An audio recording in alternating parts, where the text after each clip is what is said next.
Welcome to the Pixel Retentive Podcast, where we, a business owner and an artist, discuss the business of art and the art of business.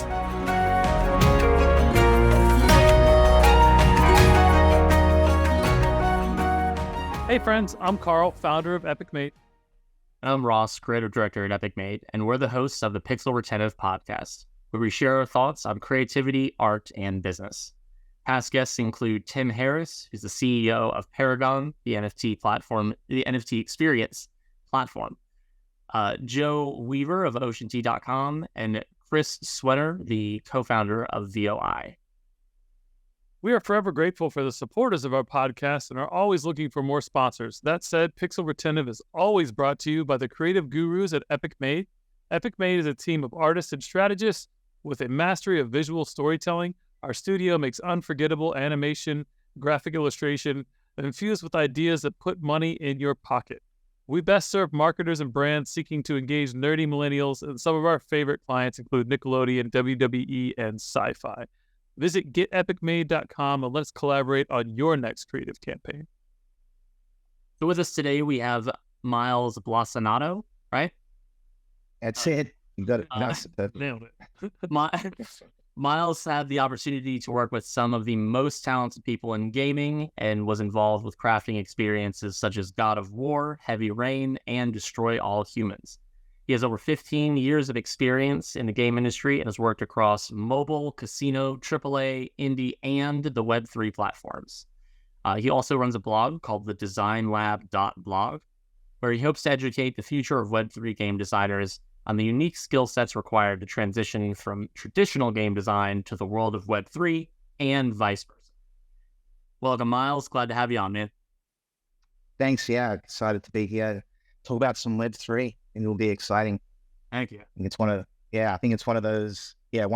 I guess areas of gaming that's still not fully accepted. So I think it'll be really cool to have this discussion today and just kind of shed some light.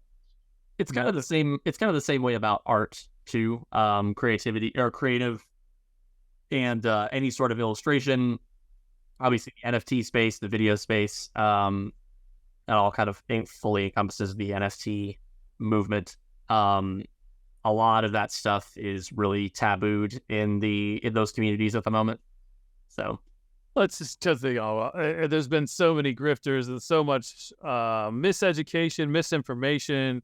And when everyone rolls into a thing coming in hot with a get-rich-quick plan, like, everybody gets burned, right? There's a few people, they're like, well, Timmy made $1 million, but like everyone else, lost everything they put in there because they have no idea what they're doing, right?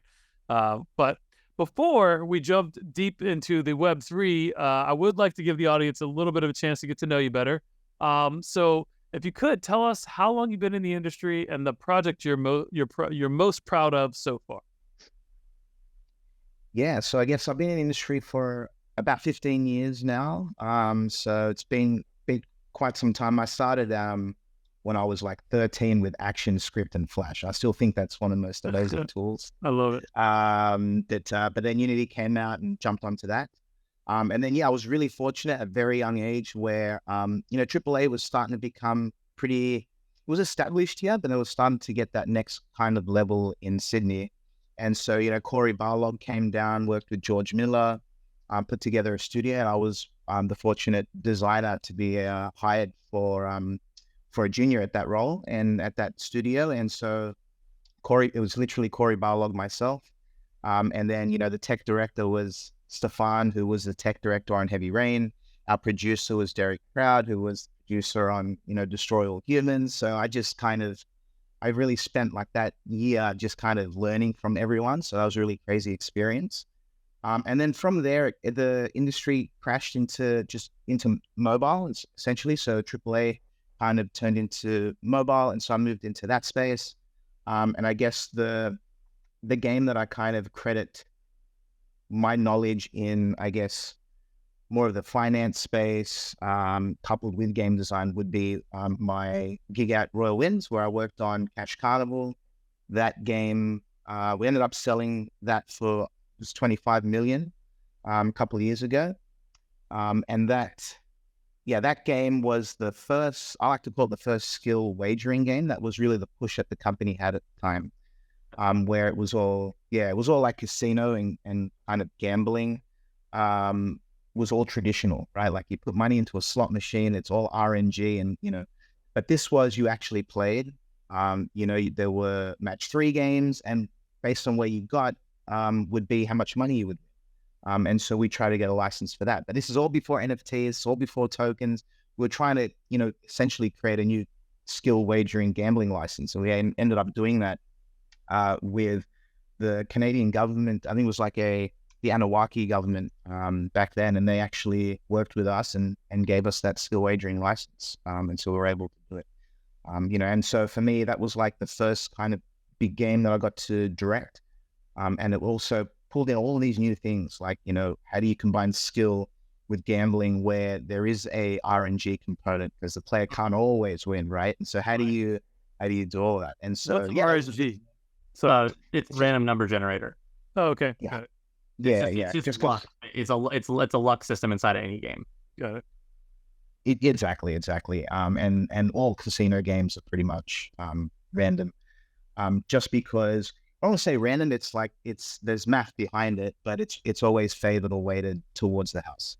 And so we would try to do something completely different with that, and it would be based off skill. And so I took all of that, moved over to some more like casinos, just to kind of hone that a little bit further, to understand it a bit more, because all my experience had been all in traditional games up to that point. And then went into teaching for a little bit. I kind of got just a little bit burnt out. And then, and I also felt like something big was about to happen with the industry as well, because I know code was coming, and I heard about NFTs and tokens and all of these things. And then I just saw it start to kind of explode around like 2020s. And so last year, I joined Blowfish. And I'm the lead game designer there now, and we're just doing some crazy stuff with Web3, trying to be, the pioneers in the space and be the AAA Web3 studio that we're pushing to make sure all our games have that quality. Amazing. Oh yeah. So what's the cool thing you guys are working on at Blowfish that isn't under NDA right now? Yeah. So Phantom Galaxies, we just released early access, and that's been going really good for us. We had a lot of players on the wish list before we even released. We sold out of our mints before all of that.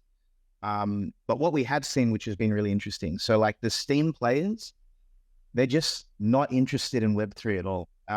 Like even if they just know that you're a Web3 game, they'll just come to try and flame the game.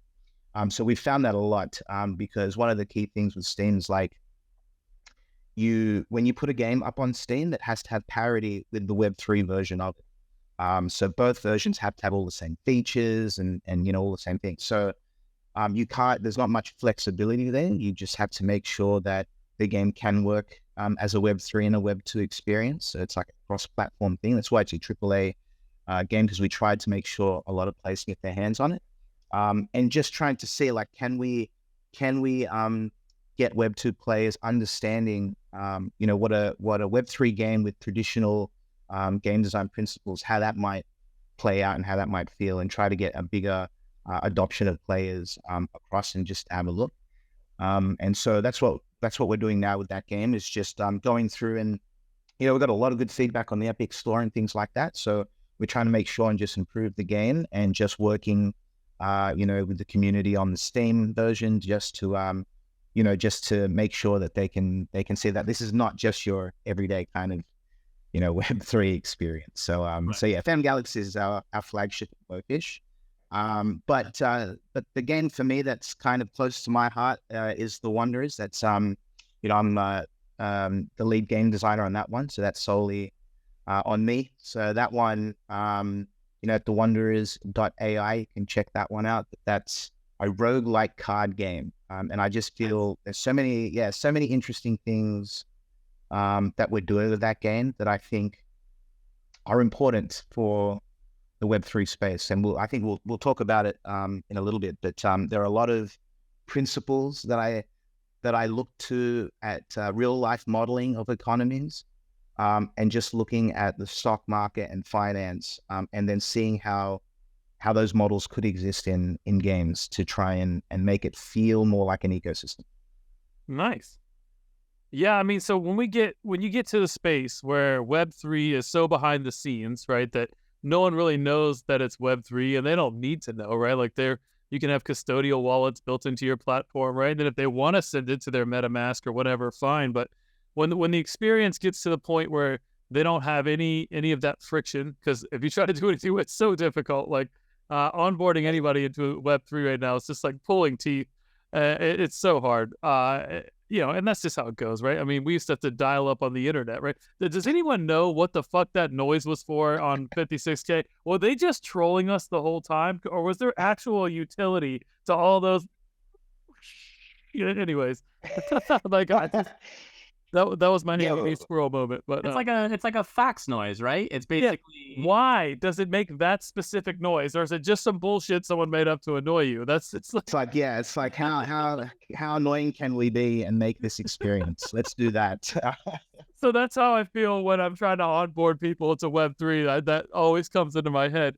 But yeah, so when players realize that they can have a tremendous amount of fun dumping their time, energy, and experience into a game, and then be rewarded with some sort of actual utility or real value that's transferable eventually to money in your bank account, I feel like it's just going to click for them. Like, oh, okay, I needed this in my life, right? I know how now. It's like, we all probably played the old school MMOs, and I played EverQuest, and I used to find cool loot and sell it on the bazaar for like actual money. What usually ended up happening was I just bought platinum because I didn't feel like farming anymore.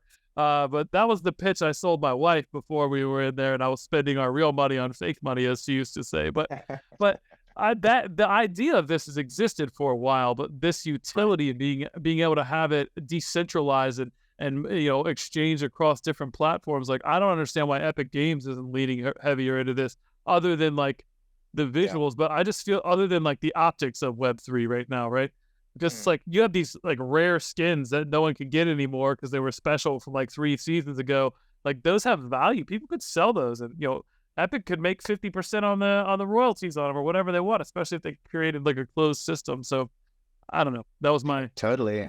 Yeah, no, totally. And I think it's a good point that like memorabilia I see as like a big thing. Like, we have to remember it's collections.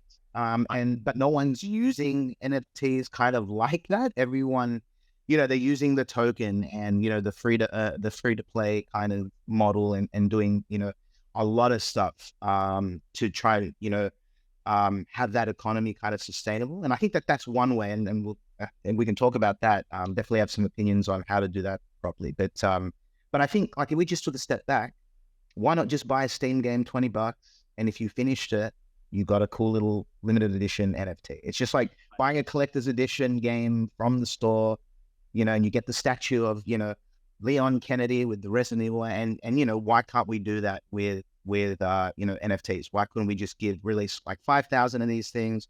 If you got the pre-order and you got it beforehand or early access, then you get one of these. You don't have to redeem it, give it to your friend if you don't want it. But I think that's kind of like the first steps in getting people to understand, an NFT is like a digital asset. Yeah. And there's only so many of them. Because I think people just don't even know that part yet, right? Like, yes.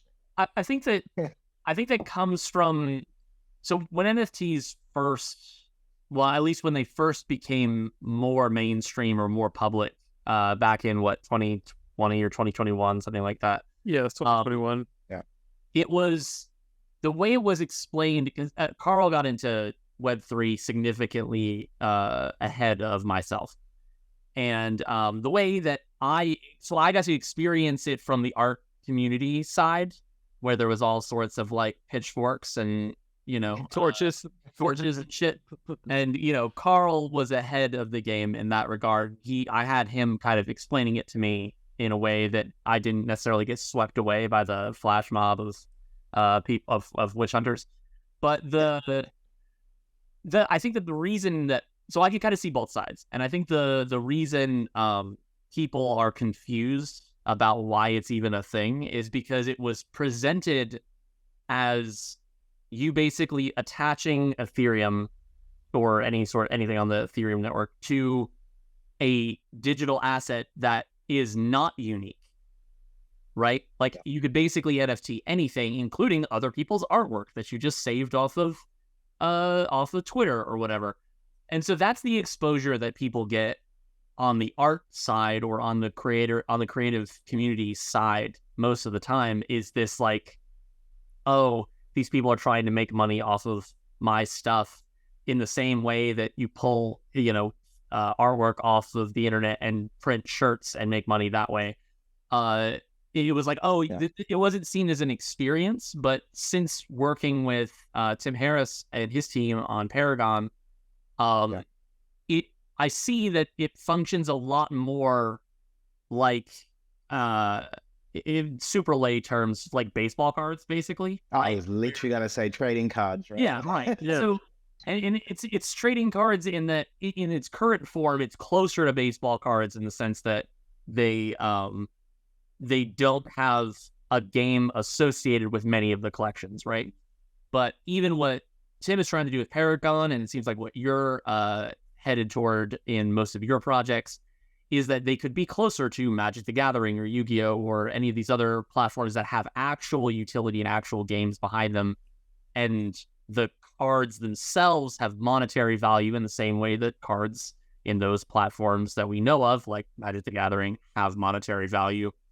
And they're uniquely made for the platform, like for the collection. It's all assets that, like you said, if you buy a video game, you get a unique asset that you would have not been able to get otherwise. This is a proof of purchase type thing, the same as a statue of Leon Kennedy.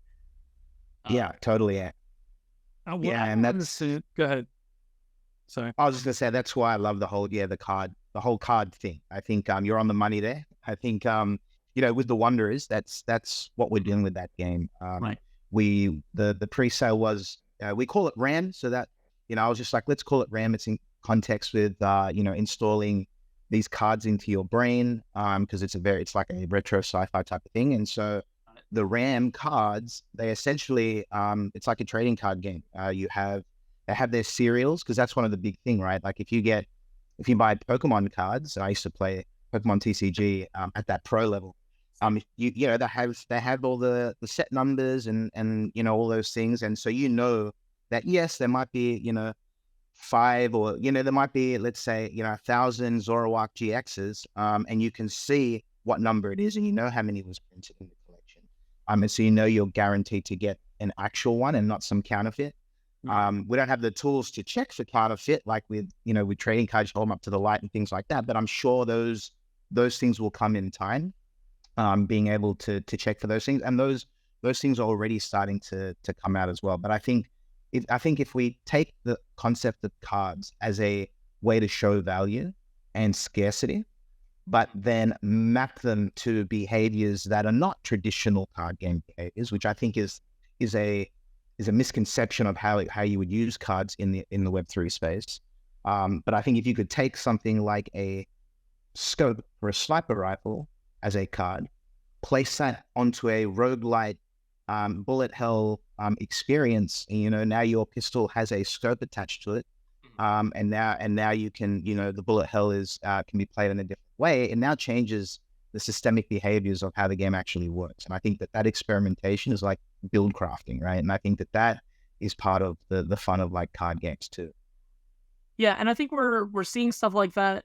I mean, the only barrier to entry, I think, in using game like NFTs in that way is the barrier to entry into the Web3 market, right? Like we see stuff like that in microtransactions or in free-to-play games, or even like skins and pay-to-win stuff on MMOs and all sorts of stuff. Like people pay real money to change the experience of their game all the time.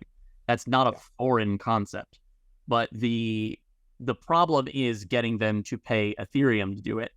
That's the barrier to entry that I think is going to have to be overcome, and it's going to remain a stigma until it sort of becomes easier and more accepted to convert money into crypto.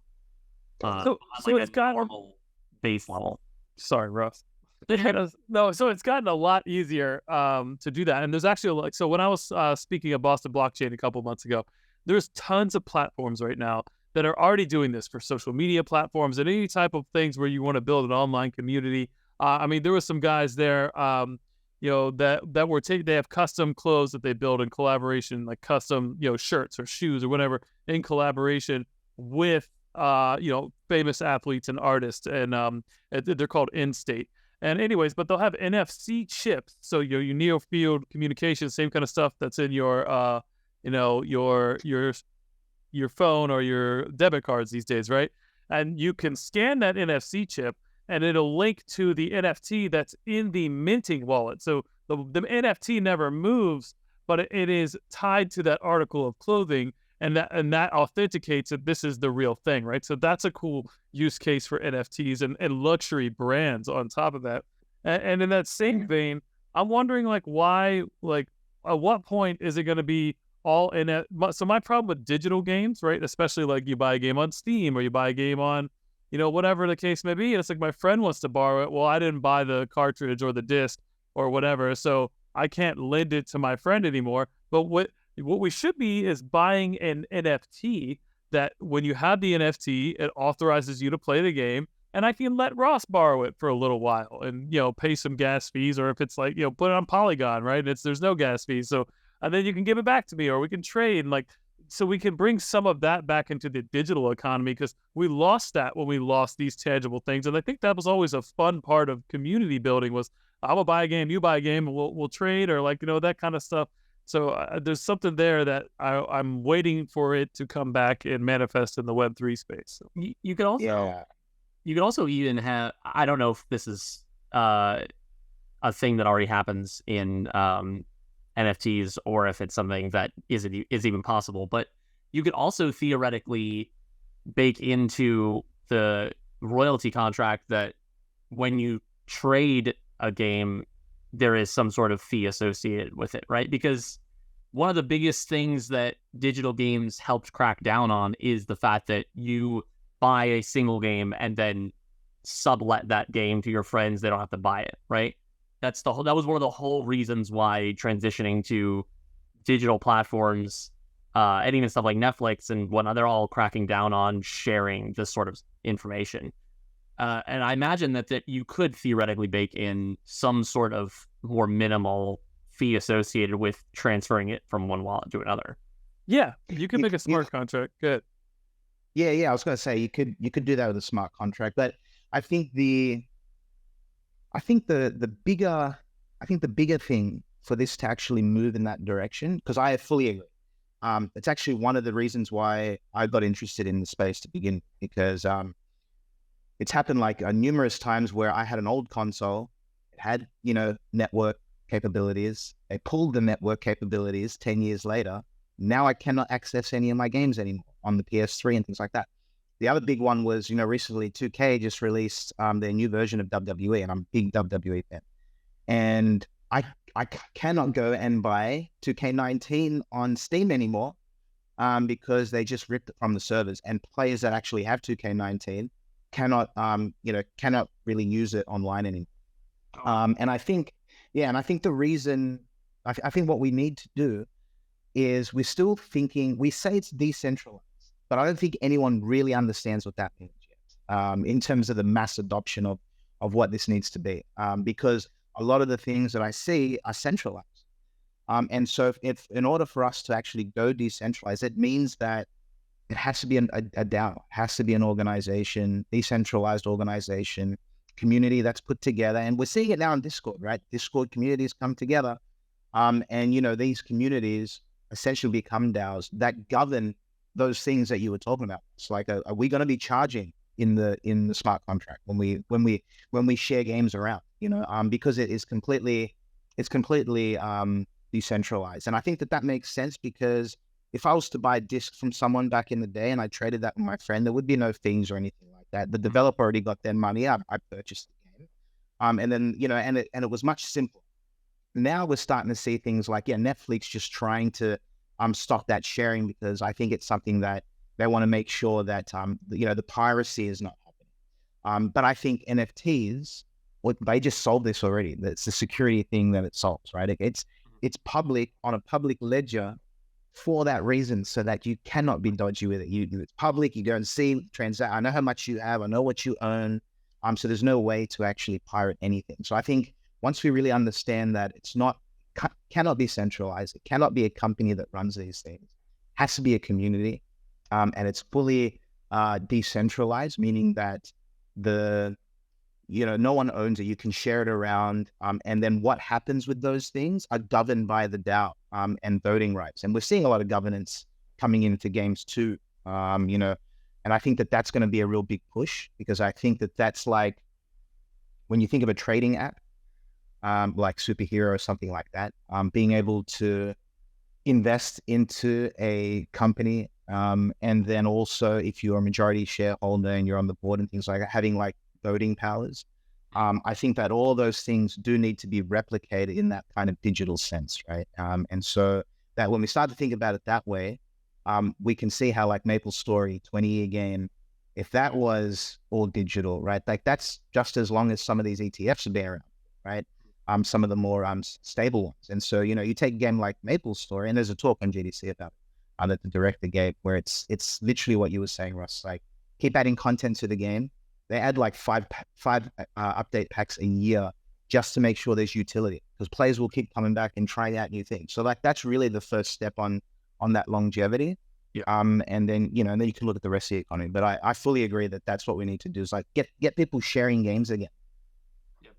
Yeah, because again, what I've seen in every successful Web3 project is community, right? If you don't have a community behind your idea, it doesn't matter how cool it is or what utility it has or all that.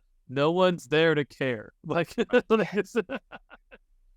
so, and it's a lot of these mindsets. People like it's got the same kind of things that you would see in like crowdfunding with like a Kickstarter campaign for it. It's like, yeah, did you build a community? Did you promote it properly? Are people excited for the drop? And have you got them all riled up, right? For like, here it comes, right? And if you don't, then it's just gonna flop, And so I've seen it over and over again. Hell, I did it. I tried to launch a personal collection for my NFTs. Came right out the game. It's like, yeah, it's gonna be great. It's gonna be awesome. And it flopped. Like I didn't sell one in my first one. And then, we just collaborated with Paragon 3 weeks ago, did a drop for them, did all of their art, 9,700 NFTs roughly. And they sold out in 2 hours, and they've got over, 560 ETH traded volume just this morning, in less than a month, which is bonkers, right? Like that's what everybody wants, right? That means people are in it. $1 million, just for context, it's $1 million in traded volume. It's like 1.12 million right now. Yeah. So it's pretty solid. Everybody's happy. That's great. That's really crazy. Yeah, we I think we did half of that right now. But we only launched earlier this week, so we're keen to see that. It's growing every day. So I'm just always shocked. Yeah. It's fun, man. When you drop one and it's going through the refresh, you're in there. We were on the page. You're just seeing what is. Yeah. And OpenSea have been really good as well. Like they've partnered with us, and they helped us a lot. And but it's really funny you say that community thing, because did you guys do like a Discord AMAs or like or Twitter Spaces to just kind of talk about the features of it, the utility, and the value? Absolutely. There's 20,000 people in the Discord and in Twitter now. Full transparency, that is all Paragon. Paragon spent a year building that community, and we were just making the art and making everything beautiful. So we're the team who made the actual content involved in the visual side of the collection, whereas Paragon is responsible for the community and the lore and all the stuff baked around that content. We helped them some of the like the in-game lore and some of the in-game storyline and stuff like that, but I mean, they're responsible for garnering such a crazy community in a very short period of time. But that's the balance, right? If you have the community and the art's no good, nobody wants your NFTs. And if the art's amazing and no one's there to care, then you didn't sell anything, right? So you got to have that like good balance. And I think this was an example of like they built the community and we showed up with the art, and it smashed. So that's actually insane, because maybe we're onto something here then, because like literally the Wonder is the same thing. You know, I don't know if you guys know Motion by Nick. No. He does, he does a lot of art and stuff online as well on YouTube. I think he's got like 60,000 subscribers, so he already had some people behind him. And you know, Nick's really great, and he's just a very intelligent person. And he made an art collection initially, and it was the start of the Wonders. And it did really well. It sold out, and he made, you know, a few million with that. And then, you know, he came to Blowfish and you know, wanted to do a game. And so in a similar way, he already had the community on Discord and things like that. And so we just needed to engage them, make sure we took their opinions, and make sure that the game really lined up with what he was already doing. But it was the art style of the game that kind of sold it initially. And then from there, people already invested in the story and the art. Now they want to be able to play in this world that's being created. And I think that model is a model that could be used in shipping a Web3 experience. I think if you started with just a really cool collection first that looked really cool, right, in terms of the art style, cultivated a community around that, and then once you hit a critical mass, then you can start to build utility with those NFTs in a more of a gameplay-like experience.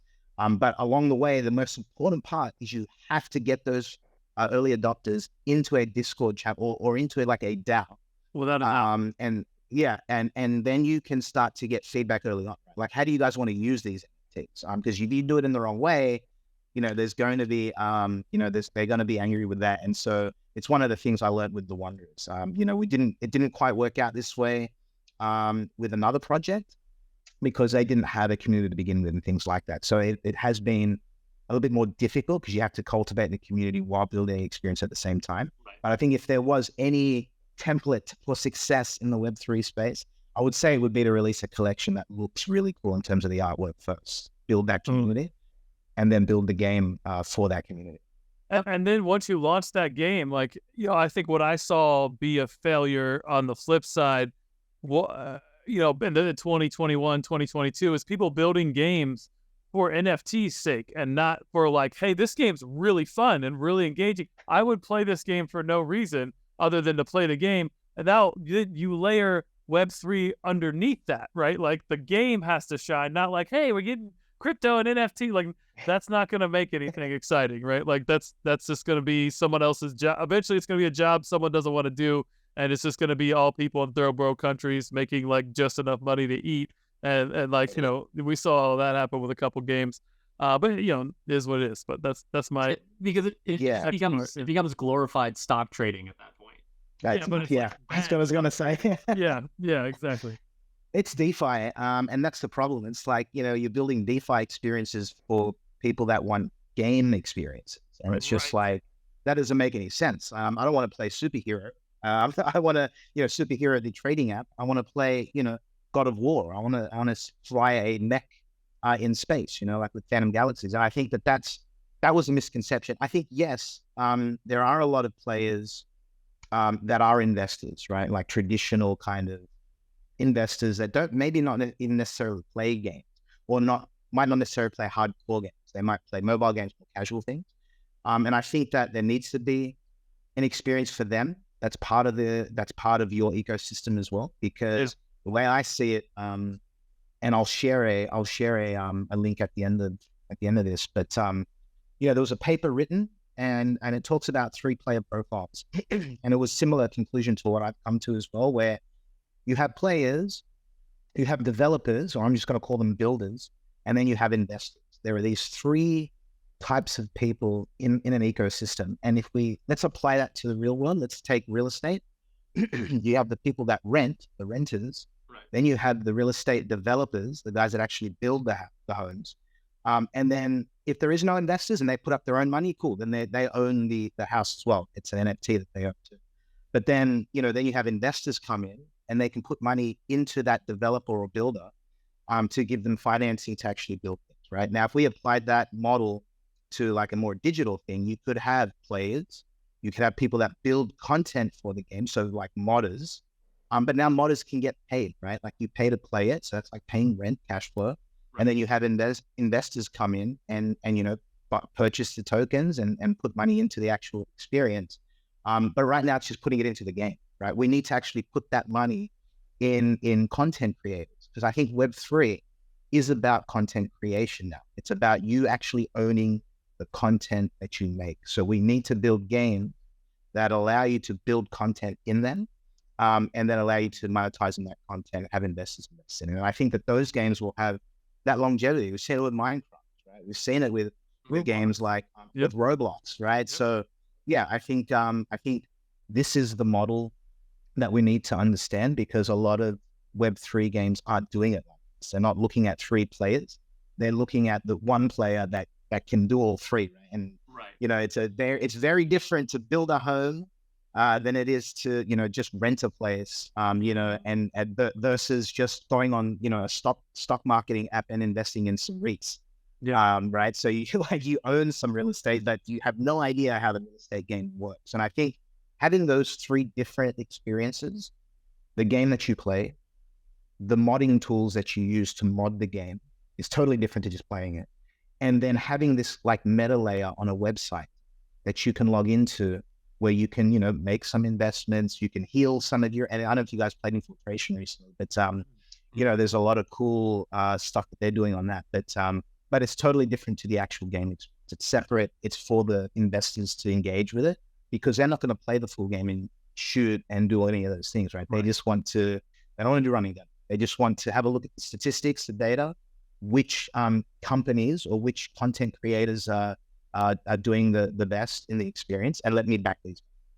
I mean, it's almost like sports as well, right? Like where you basically have you have the players who are invested in their own way. You have the people who run the stadiums and run the teams and run the actual marketing side of it. And then you have people betting on the system. Love that. You cater to all 3 people have something to do. Yeah. I love that. Same thing, but it's all something that they're interested in doing that is part of the same ecosystem. It's not 3 different games running concurrently. It's one game that provides 3 different solutions for each player type. Totally. And I love the way that you said, I love how you mentioned sports then, because it's a similar conclusion to what I've come to as well, where, okay, so we can't, like, a house has real value, right? Like when you rent a home, you're getting actual value from that. Right. With a digital asset, there's no inherent kind of value there.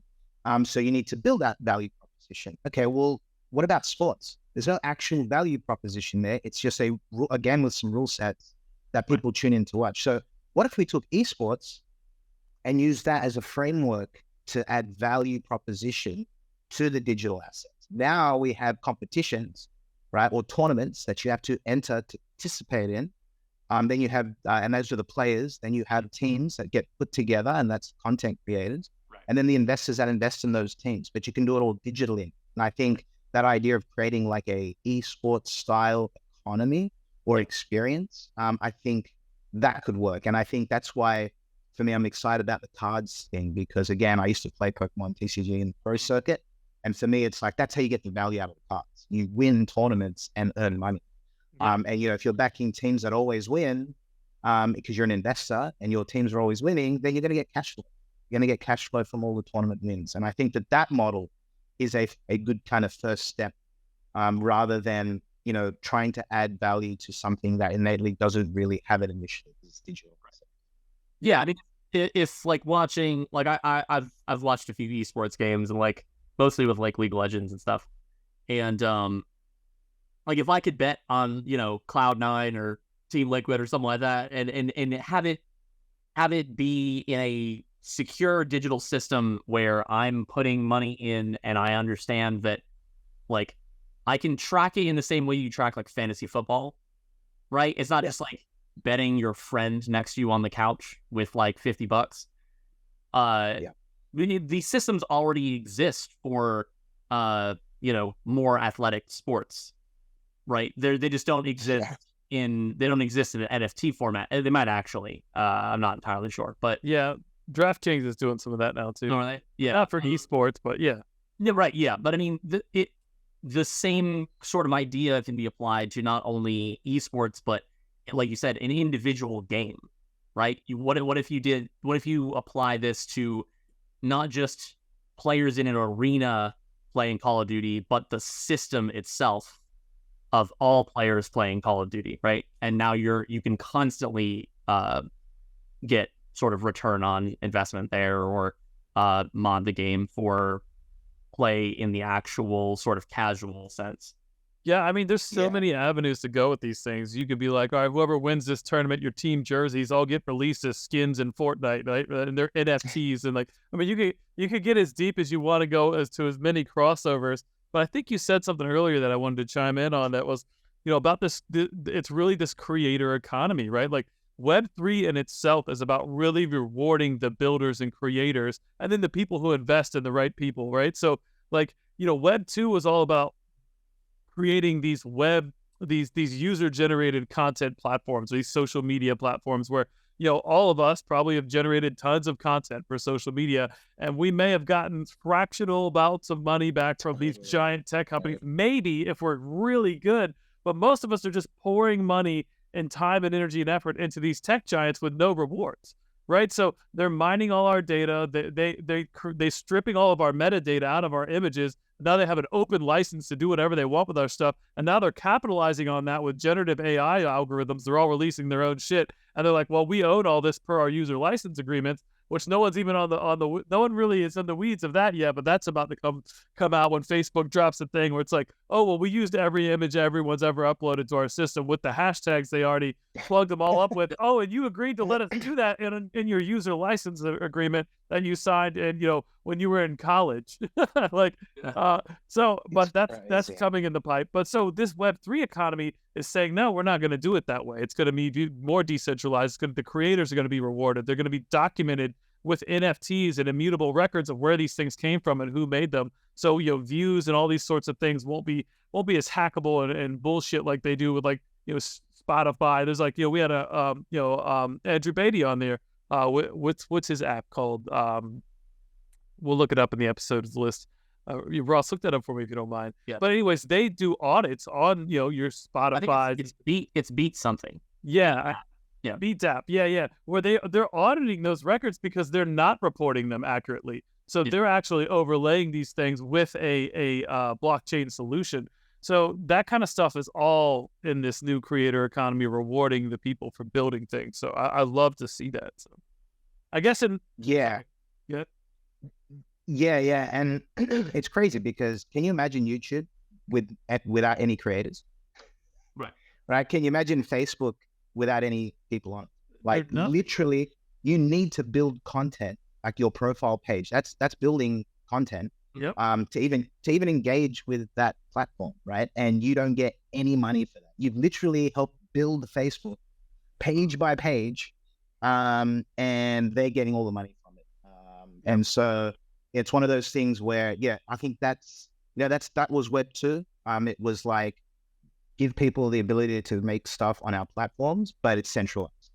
Now it's like the same thing, but it's decentralized. You cut out that middleman. So it'll be interesting to see how companies like Facebook and YouTube, how they go about it. Like, videos that you upload to YouTube, are those going to be NFT that the creator owns and that YouTube just has like a sharing? Because I think that's what we're missing. A digital asset could have shares attached to it, right? Like, it's not just one asset. You pay some money and you own the asset. It's like that asset could have shares allocated to it, and you could own a percentage of that asset. But we haven't even gone that far yet. So I think it's going to be really crazy to see how these centralized kind of networks adopt this Web3 change, because I think it's bigger than what people are seeing it today as. Totally. It's been really sad for me to see these royalty wars, especially on OpenSea. We were looking at like, hey man, we got 5% creator royalties and part of that share is ours. And then when we go look in the actual wallet, it's, more like 1% on the aggregation, which is like, this optional shit it's bogus. Like, that was like a stab in the gut of creators. So I hope that, platforms fix that moving forward. There's enough push from the other side.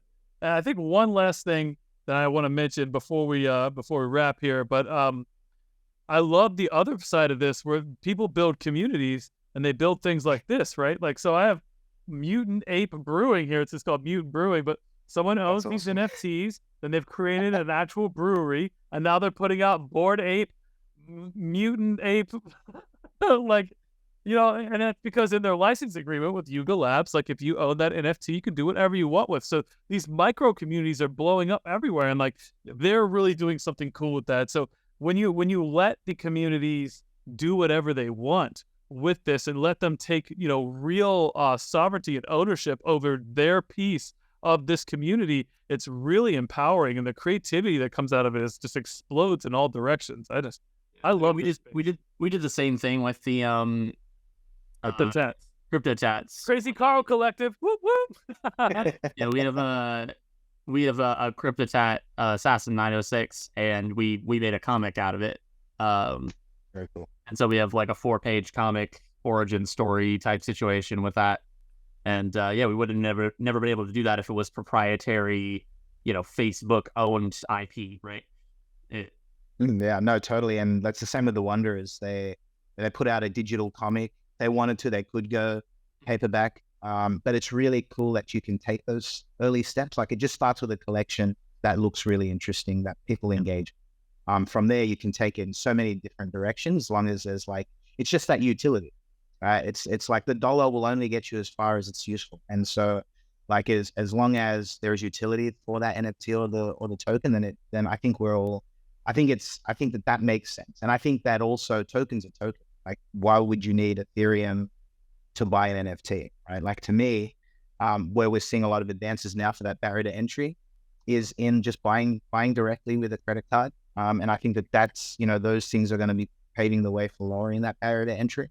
And I think that those are the things that we need to to look at as we move forward to get more of this mass adoption. But Amazon Prime just put out, I think, a God's Unchained thing. So that's really, I posted, I think I'm going up with a blog today on it, but I think that's going to push the industry forward a bit in terms of that mass adoption. We're getting Web3 on Amazon Prime. So yes. Thank you. And on that note, we are coming up on time. But before we wrap, we did have one last question for you, Myles. Is there anyone or anything in your career or your space that you want to shout out to the audience? We do this for all of our guests, so that might be a mentor, a valuable resource, maybe a favorite client, just something that the audience might not already know about based on our conversation. Yeah, there's a really good one. This is now getting more into the technical game design side of things, but on YouTube, there is a creator called Economics Design, but it's got a focus on Web3, and there's a paper that they've worked on that's really interesting to show kind of where we're at currently with Web3 in terms of gaming and building interactive experiences for it, and where it's kind of heading. So I think that's a really cool channel, and they've got episode 70 is a really good one because it talks about that player, developer and investor kind of model. And I think that's an important model to really understand. So yeah, economics design. Thank you. Awesome. Big shout out to John Deindorfer, who is our one of our business development guys here. He actually had a call with you and decided that you would be great for the podcast. So that's how you ended up here, which is awesome. So thanks to John and Rise25 for helping us make that connection in the first place. So we have been talking with Myles Blasonato, and who is the creator of Design Lab, as well as you said at lead game designer at Blowfish Studios. Yep. You can check out their website at thedesignlab.blog. And what's Blowfish's site? That one's blowfishstudios.com. Cool. But if listeners want to follow up with you directly, where should they go? Yeah, so if users want to follow me, viewers, they can follow me at Myles Blasonato. I'm pretty much on most things. A lot of what I put up is on LinkedIn because it just links back to all of that talk on Web3 game design. So if you're into that, at Myles Blasonato is where. Well, awesome. Yeah, we'll have some links to that in the information below. All right, Myles, thank you so much for being on the show, friend. And until next time, everybody, we'll see you. Thanks for having